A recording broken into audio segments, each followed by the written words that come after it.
بسم اللہ الرحمن الرحیم۔ اعوذ باللہ من الشیطان الرجیم، بسم اللہ الرحمن الرحیم۔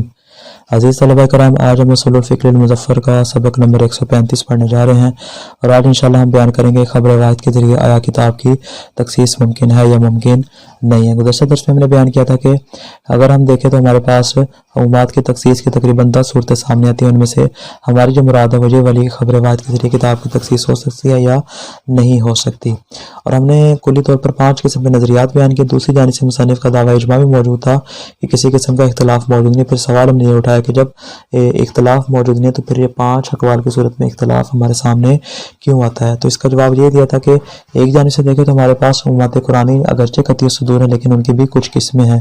دوسری جانب سے دیکھیں تو جتنے بھی عمومات قرآنی ہیں ان کی تخصیص احادیث معصومین کلام معصوم میں پائی جاتی ہے۔ اس بنا پر ہم نے اس بحث کو ترتیب دیا کہ آیا اس طرح کی تقیید کرنا ممکن ہے یا تقیید کرنا ممکن نہیں ہے۔ ہماری گفتگو یہاں تک پہنچی تھی کہ ہم نے کہا تھا کہ ہمارے پاس جتنی بھی اخبار و روایات ہیں ان کی 3 طرح کی قسمیں ہیں۔ پہلی قسم یہ ہے کہ وہ خبریں متواتر، جیسا کہ ہم نے گزشتہ بیان کیا کہ عمومات قرآنی کی خبر متواتر کی تخصیص یا خبر متواتر کو ہم خبر متواتر سے ہی کیا کر دیتے ہیں، مقید کر دیتے ہیں۔ اسی طرح فرماتے ہیں کہ دوسری جو ہمارے پاس احادیث آتی ہیں وہ اس طرح کی آتی ہیں کہ ہوتی اخبار احاد ہیں، خبر واحد ہوتی ہیں لیکن محفوظ بالقرائن ہوتی ہیں، قرائن کے ساتھ ہمارے لیے معتبر قرار پاتی ہیں۔ اور تیسری ہمارے پاس وہ خبر واحد آتی ہے جو کہ مجرد از قرائن ہوتی ہے، اس میں کسی قسم کا قرینہ موجود نہیں ہوتا لیکن اس کے باوجود بھی شارع اس کو حجت اور معتبر قرار دیتا ہے، جیسا کہ خبر عادل وغیرہ جس کو انشاءاللہ بھی بیان کر رہے ہیں۔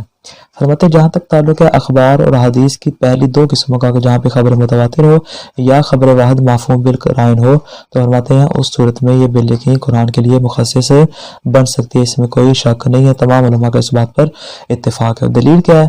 فرماتے ہیں اس لیے کہ خبر متواتر اور خبر واحد مع القرائن قطعی الصدور ہیں۔ جس طرح قرآن مجید کی آیات قطعی الصدور ہیں ویسے ہی خبر متواتر اور خبر واحد مع القرائن بھی کیا ہے؟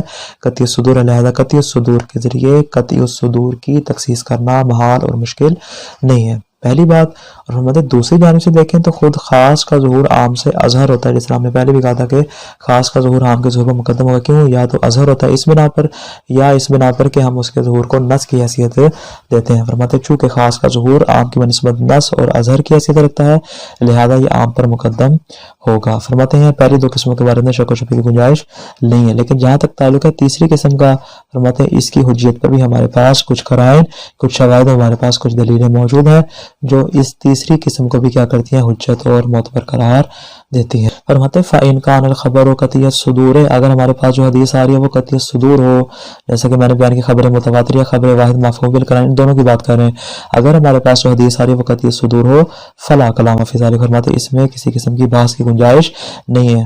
آگے فرماتے ہیں یہاں تک ہماری بات ہوگی مکمل، لیکن وَإِنْ كَانَ غَيْرَ قَطْعِيَ الصُّدُورِ، لیکن فرماتے ہیں اگر ہمارے پاس ایسی خبر، ہمارے پاس ایسی حدیث، ایسی روایت آتی ہے کہ جو قطعی الصدور نہیں ہوتی، جیسے خبر واحد جو مجرد از قرائن ہوتی ہے، لیکن وَقَدْ قَامَ الدَّلِيلُ الْقَطْعِي عَلَىٰ أَنَّهُ حُجَّةٌ شَرْعًا، لیکن ہمارے پاس ایک دلیل قطعی ہوتی ہے جو کہ اس کو حجت شرعی قرار دیتی ہے۔ مثال کے طور پہ آگے بطور مثال دے رہے انہو خبر و عادل، مثلا مثال کے طور پہ وہ عادل کی خبر ہے خبر واحد، ایک ہی بندہ خبر دے رہا ہے لیکن فرماتے ہیں کہ شاعر نے اس کو حجت اور معتبر قرار دیا ہے۔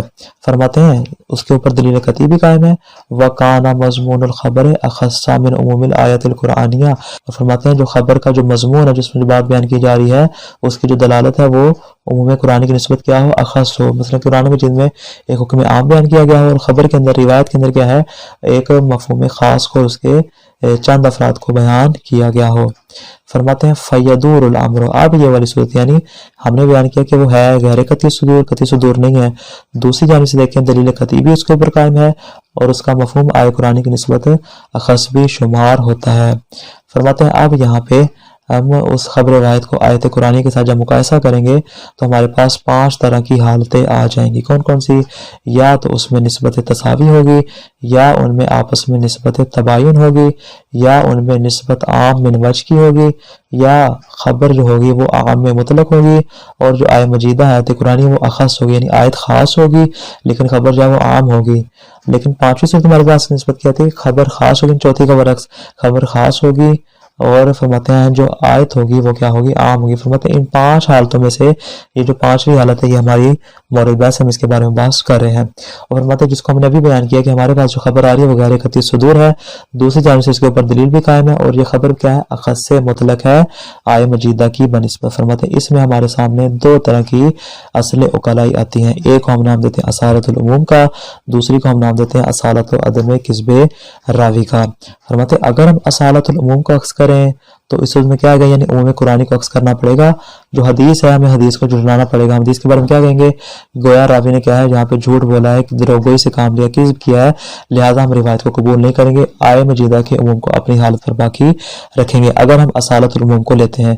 لیکن اگر ہم اصالت و عدم کذب راوی کو لیتے ہیں، ہم کیا کہتے ہیں کہ اگر راوی میں اصل یہ ہے کہ اس نے کذب نہیں کیا، اس نے دروغگوئی سے کام نہیں لیا، اس نے جھوٹ نہیں بولا، تو اس صورت میں ہمیں اصالت العموم سے ہاتھ اٹھانا پڑے گا۔ ہم کہیں گے کہ یہ عموم اپنے حال پر باقی نہیں ہے، اور اس عموم کی اس حدیث کے ذریعے کیا ہو جاتی ہے؟ تخصیص ہو رہی ہے۔ فرماتے ہیں اس اعتبار سے ہمارے سامنے 2 طرح کی اصلیں آتی ہیں۔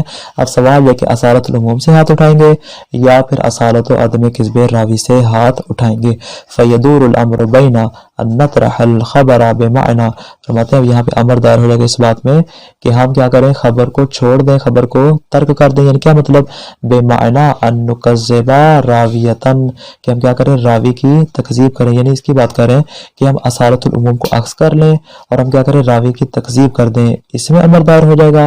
وبینا، اور یا امر اس میں دائر ہو جائے گا کہ ان تصرف بظاہر القرآن، ہم کیا کریں؟ اس دوسری جو اصالت و عدم کذب راوی اس کو اخذ کریں اور اصالت العموم میں کیا کریں؟ تصرف کر دیں، عموم قرآنی میں، ظاہر قرآنی میں اور اصالت العموم میں تصرف کریں۔ کیوں؟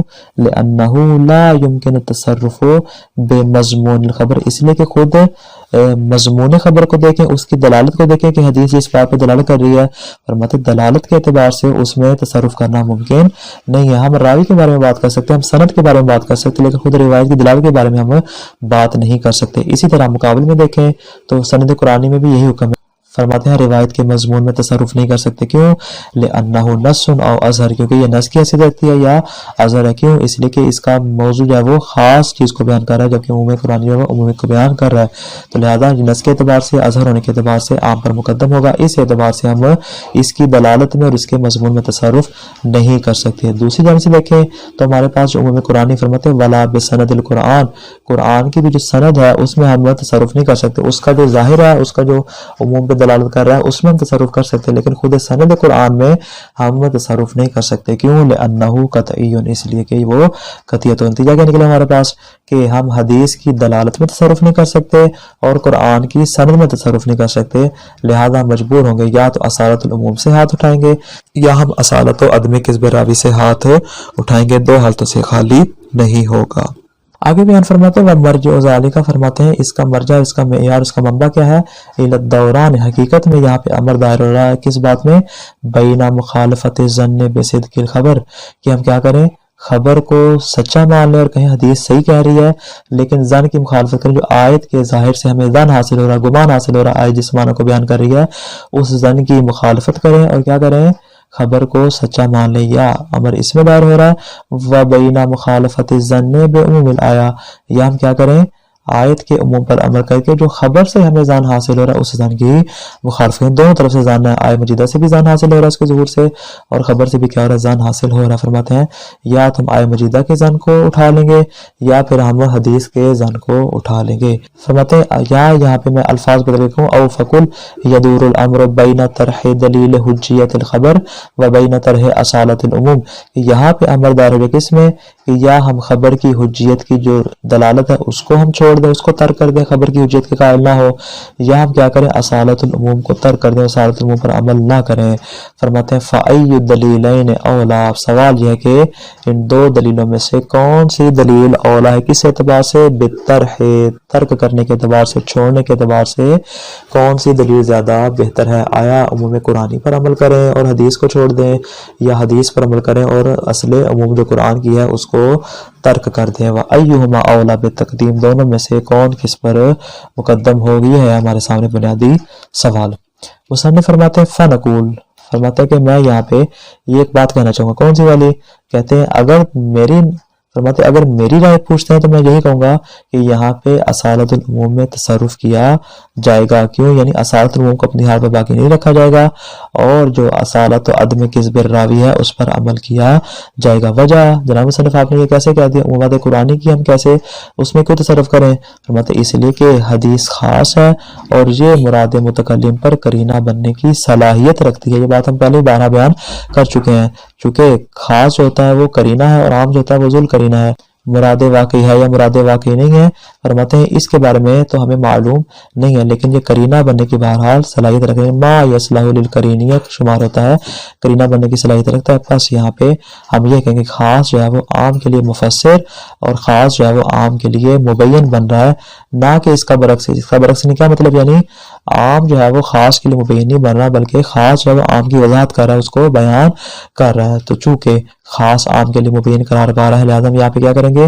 خاص کے ظہور کو مقدم کریں گے اور عام کے ظہور کو ہم ترک کر دیں گے. کیوں؟ اس لیے کہ جو ظاہری کتاب ہے جو عموم قرآنی ہے وہ کبھی بھی خبر کی حجیت کے لیے ناظر قرار نہیں پاتا. ہمیشہ جو خبر ہوتی ہے وہ ناظر قرار پاتی ہے آئے مجیدہ کے لیے. اس بنا پر ہم یہاں پر خاص کے ظہور کو مقدم کریں گے اور اصل عموم کے تصرف کے قائل ہو جائیں گے. فنقول لا شک ان الخبر صالح فرماتے یہاں پہ جو حدیث آ رہی ہے وہ اس بات کی صلاحیت رکھتی ہے لأن یکون قرینۃ علی تصرف فی ظاہر الکتاب کہ ہم ظاہر کتاب میں تصرف پر اس کو قرینہ قرار دیں کہ یہ خبر جو ہے وہ کیا بن رہی ہے؟ خبر دلیل بن رہی ہے، قرینہ بن رہی ہے کس کے اوپر؟ آئے مجیدہ کے عموم پر. کیوں؟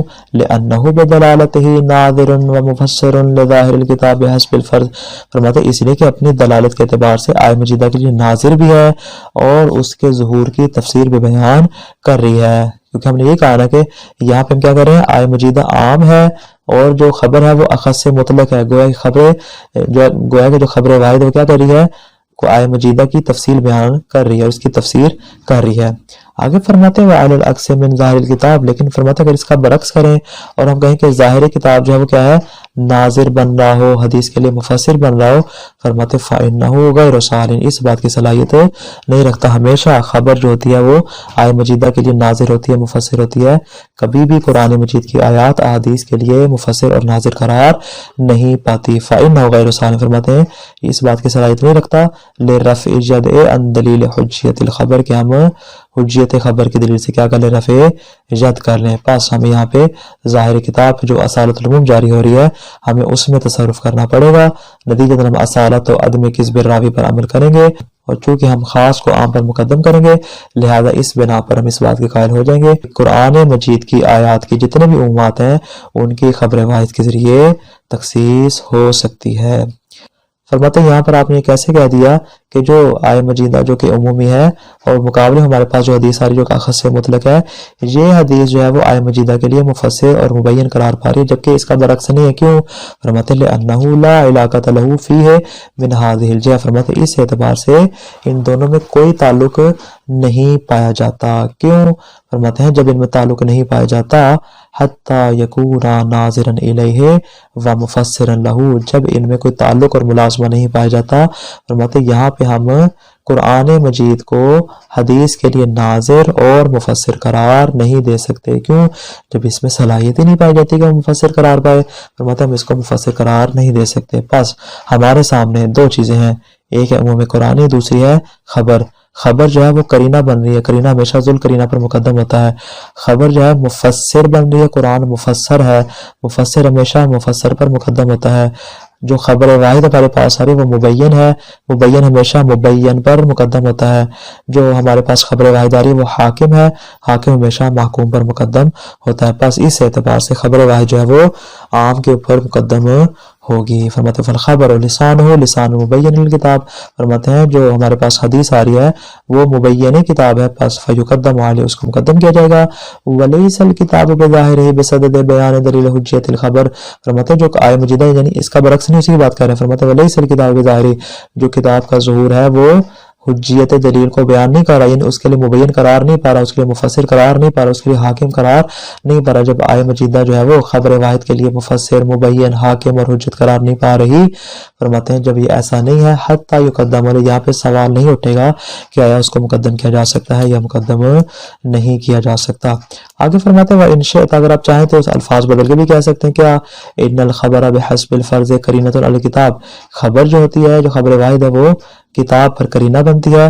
والاصل الجاری فی القرینہ، اور وہ والی اصل جو قرینے میں جاری ہوتی ہے وہ اصل کون سی ہے جو کہ ہم نے ابھی بیان کی، وہوا ہونا اصالۃ عدم کذب الراوی. فرماتے قرینہ میں جو اصل جاری ہو رہی ہے مقدم علی الاصل الجاری فی ذی القرینہ، وہ اس اصل پر مقدم ہے جو کہ ذی القرینہ میں جاری ہو رہی ہے. ذی القرینہ میں کون سی اصل جاری ہو رہی ہے، وہوا ہونا اصالۃ العموم، جو کہ اصالۃ العموم ہے. یہاں اصالۃ العموم کو ترک کر دیں گے، اصالۃ عدم کذب الراوی پر عمل کر لیں گے. خلاصہ کیا ہے آج کے درس کا، اخبار و روایات کی تین قسمیں، یا خبر متواتر ہے، یا خبر واحد مع القرائن ہے، یا پھر خبر واحد مجرد عن القرائن. فرماتے خبر واحد اور خبر واحد مع القرائن جو ہے پہلی اور دوسری قسم، فرماتے تمام علماء کے نزدیک یہ حجت ہے اور یہ موجب تخصیص ہے. جہاں تک تعلق ہے تیسری صورت کا، فرماتے اس کو حجت قرار دینے کی صورت میں دو اصل کی مخالفت لازم آتی ہے. پہلی اصالۃ العموم ہے اور دوسری اصل ہمارے پاس اصالۃ عدم کذب الراوی. دونوں میں سے کسی ایک کی مخالفت یہاں پہ ہمیں بہرحال کرنی ہوگی. اگر ہم اصالۃ العموم کو باقی رکھیں تو ہم قائل رہیں گے خبر واحد سے اصلاً تخصیص ممکن نہیں ہے، لہذا عموم قرآنی اپنے حال پر باقی رہے گا. لیکن اگر ہم اصالت و عدم کذب الراوی کو باقی رکھیں اس صورت میں عمومات قرآنی کی خبر واحد کے ذریعے تخصیص کے قائل ہو جائیں گے. فرماتے آیت میں جو تصرف ہے وہ ظہور ظنی کے اعتبار سے، اور حدیث میں جو تصرف ہو رہا ہے وہ دلالت کے اعتبار سے ہوگا، اس کے برعکس نہیں ہوگا. یعنی کیا مطلب، یعنی ہم سند کے اعتبار سے جو ہے وہ آیہ مجیدہ میں اور دلالت کے اعتبار سے جو ہے وہ اس میں تصرف نہیں کر سکتے. فرماتے مصنف کے نزدیک اصل عموم میں تصرف کیا جائے گا، کیوں؟ اس لیے کہ خاص قرینہ بن رہا ہے اور قرینہ ہمیشہ ذو القرینہ پر مقدم ہوتا ہے. والسلام علیکم ورحمۃ اللہ وبرکاتہ.